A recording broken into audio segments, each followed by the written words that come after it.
सुल्तानपुर नामक गांव में जग्गू दा ढाबा नाम का एक मशहूर ढाबा था। उस ढाबे का खाना इतना स्वादिष्ट था कि जो भी एक बार खाता वह उंगलियां चाटता रह जाता और दोबारा लौटकर जरूर आता। ढाबा जितना फेमस हो रहा था उतना ही उसके मालिक का घमंड बढ़ता जा रहा था। ढाबे का खाना यदि बच जाता तो उसे फेंकना मंजूर था, पर वह किसी जरूरतमंद को नहीं देता था। एक दिन एक भिखारी ढाबे के मालिक के पास जाता है और बोलता है, मालिक कुछ खाने को दे दो, बहुत दिनों से भूखा हूँ, भगवान आपका भला करेगा।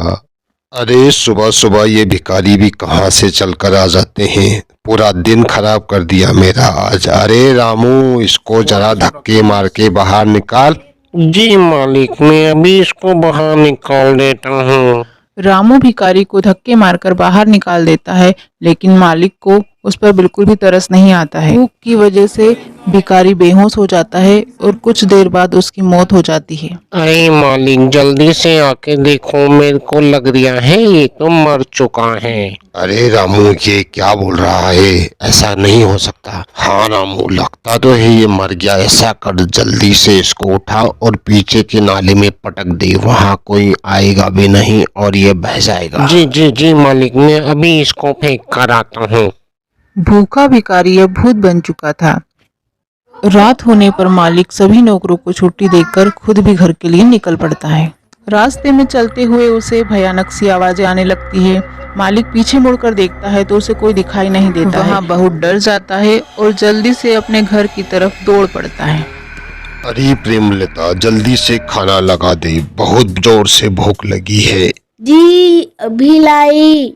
जैसे ही पत्नी खाना लेकर आती है, तभी भिखारी भूत उसकी पत्नी को जोर से धक्का देता है, जिसके कारण पत्नी के हाथ से सारा खाना गिर जाता अरे है। ये क्या किया, पूरे कपड़े खराब कर दिए खाना गिरा के। तेरे हाथ पैर में जान नहीं है क्या? जी पता नहीं कैसे गिर गया, मुझे ऐसा लगा जैसे किसी ने मुझे धक्का दिया हो। आज का तो पूरा दिन ही मेरा खराब गया।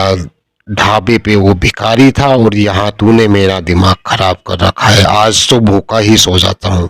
अगली सुबह मालिक अपने ढाबे के काउंटर पर जाकर बैठ जाता है।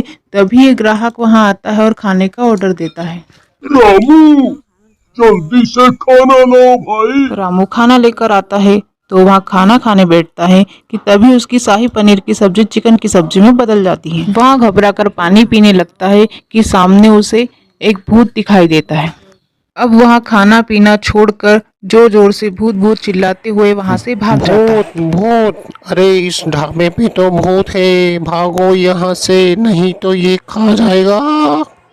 उस दिन के बाद से जो भी ग्राहक वहाँ खाना खाने के लिए आता है, वहाँ भिखारी भूत सभी को डराकर भगा देता है। उस ढाबे को सभी भिखारी भूत का ढाबा कहने लगे थे।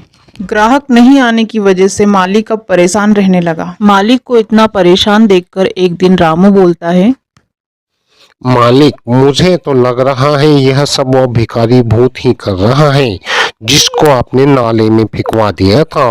वो जिस दिन आया बहुत भूखा था, पर आपने उसको खाना नहीं दिया और बोला इसको बाहर निकाल के फेंक दो। मुझे तो लगता है उसी की आत्मा हमारे ढाबे के आसपास भटक रही है और लोगों को परेशान कर रही है। इस कारण आपका धंधा चौपट हो रहा है, आप भी परेशान हो गए हैं। रामू, लगता है तू सही बोल रहा है, मुझे भी ऐसा ही एहसास हो रहा है। अब तू ही बता क्या करें इसका उपाय। आप चिंता ना करें मालिक, मैं ऐसे बाबा को जानता हूँ जो आपकी समस्या का समाधान कर सकते हैं। मैं आपको उनके पास ले चलता हूँ, चलिए। रामू और उसका मालिक अगले ही दिन बाबा के पास जाते हैं। वो बाबा को उधर जाकर सारी बात ये सच तुमने बताते हैं। क्या किया, एक भूखे को भोजन नहीं दिया, उसकी ही आत्मा तुम्हारे ढाबे के आसपास भटक रही है। बाबा, हमसे गलती हो गई, हमें माफ करो और हमारी समस्या का समाधान करो। फिर बाबा अपनी शक्ति से उस भिखारी भूत को बुलाते हैं। मुझे किसी ने भी परेशान किया तो मैं उसकी जान ले लूंगा। मुझसे गलती हो गई, मुझे माफ कर दो। अगली बार से जो भी ढाबे पे आएगा उसे भूखा नहीं जाने दूंगा। भिखारी भूत मालिक को माफ कर देता है। फिर बाबा अपने लोटे से गंगा जल निकालकर उस भिखारी भूत पर डाल देते हैं और उसकी आत्मा को मुक्त कर देते हैं। तरह की कहानियों के लिए आप हमारे चैनल को लाइक सब्सक्राइब जरूर करें।